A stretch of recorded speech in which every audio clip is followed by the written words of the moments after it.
Subscribe कीजिए UP ताजा news channel को और घंटी को दबा दीजिए ताकि सबसे पहले आप तक खबरें पहुंच जाएं।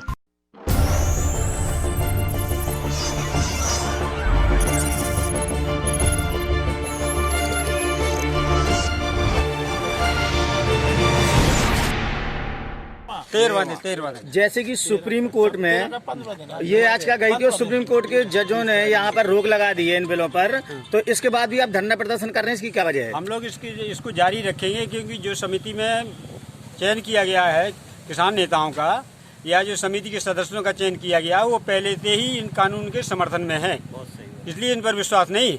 जिस प्रकार से देखा जाए पूरे हिंदुस्तान में आंदोलन हो रहा है और लगभग 2 माह भी पूरे होने वाले हैं, कुछ ही समय बाकी रहा होगा, लेकिन सरकार ना तो अभी तक किसी सुन रही, ना कोई नेता किसी किसानों के पास गया है। इसकी क्या वजह हो सकती है?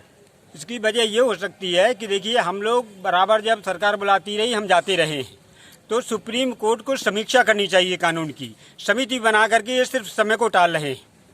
और चूंकि ये पहले से ये सबको पूरे देश को मालूम है कि ये कृषि बिलों का समर्थन करने वाले जो सदस्य हैं वो है, तो इनसे हमें कोई न्याय की उम्मीद नहीं है।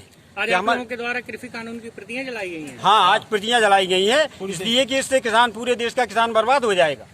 जिस प्रकार से सुप्रीम कोर्ट ने कमेटी गठित की है, लेकिन किसानों का आरोप है कि कमेटी गठित करने से पहले हमसे क्यों नहीं पूछा गया, या ये लोग कैसे इतने जल्दी मिल गए जिनकी कमेटी बनाई है? क्या ये लोग आपके विरोध में जा सकते हैं? हाँ, ये बिल्कुल सही है कि मान लीजिए इसके कम से कम किसान नेताओं से विचार करना चाहिए कि किस किस को रखा जाए। ये तो बिल्कुल ऐसे लगता है जैसे सोची समझी चाल हो, और उन्हीं को कर दिया गया, समिति में उन्हीं को बना दिया गया जो ऑलरेडी किसान कानून के समर्थक थे, जो सरकार द्वारा पारित किया गया है। इसका क्या मतलब समझा जाए? जब तक पूर्ण रूप से निरस्त नहीं होंगे कानून तब तक अनशन चलता रहेगा? इसका मतलब ये समझा जाए कि किसानों को जो है थकाना चाहते हैं और इस आंदोलन को समाप्त करने की साजिश है।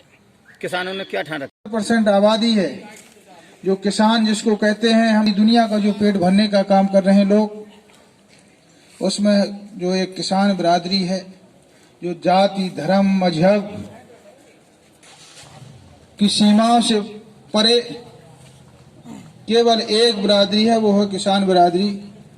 और ख़ास तौर से अपने देश के लिए तो जो परिस्थितियां हैं, हालात हैं, इतने विकट हो चुके हैं कि आप लोग रोजाना एक से एक वक्ता, एक से एक जानकार उस चीज के बारे में जो 3 कानून, हम सब लोग, पूरी हमारी समाजवादी पार्टी आपके साथ है, आपके समर्थन में है, और जहां भी जरूरत पड़ेगी हम लोग आप लोगों के साथ कंधे से कंधा मिला करके चलेंगे। खून पसीना गिराने की जरूरत पड़ेगी तो हम लोग पूरी तरह से आप लोगों के साथ में हैं।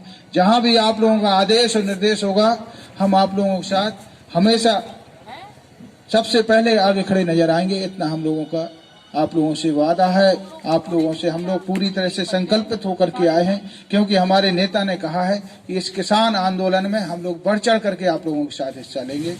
इन्हीं सब बातों के साथ में बहुत लोगों के लिए ये देश की सरकार काम कर रही है। ना इसको किसानों से मतलब, ना व्यापारियों से मतलब, ना नौजवानों से मतलब, ना किसी भी वर्ग से मतलब, केवल मतलब अगर किसी से है तो चंद देश के 4-5 औद्योगिक घरानों से है। वही उनकी नीतियां हैं, जो उनकी नीतियां हैं वही सरकार की नीतियां हैं। किस तरीके से उन औद्योगिक घरानों को फायदा पहुंचे उस तरीके से इस सरकार की नीतियां बनाई जा रही हैं, सरकार के कार्यक्रम बन रहे हैं।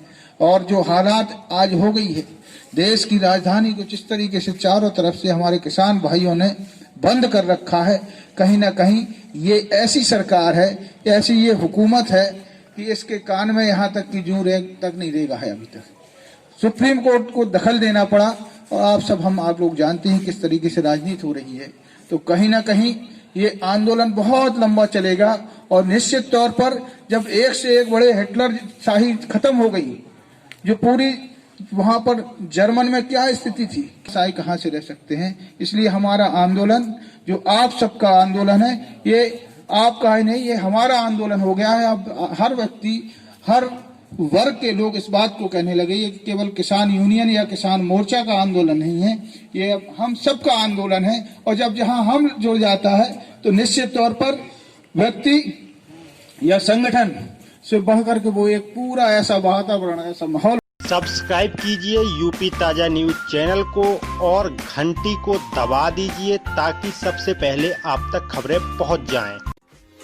है।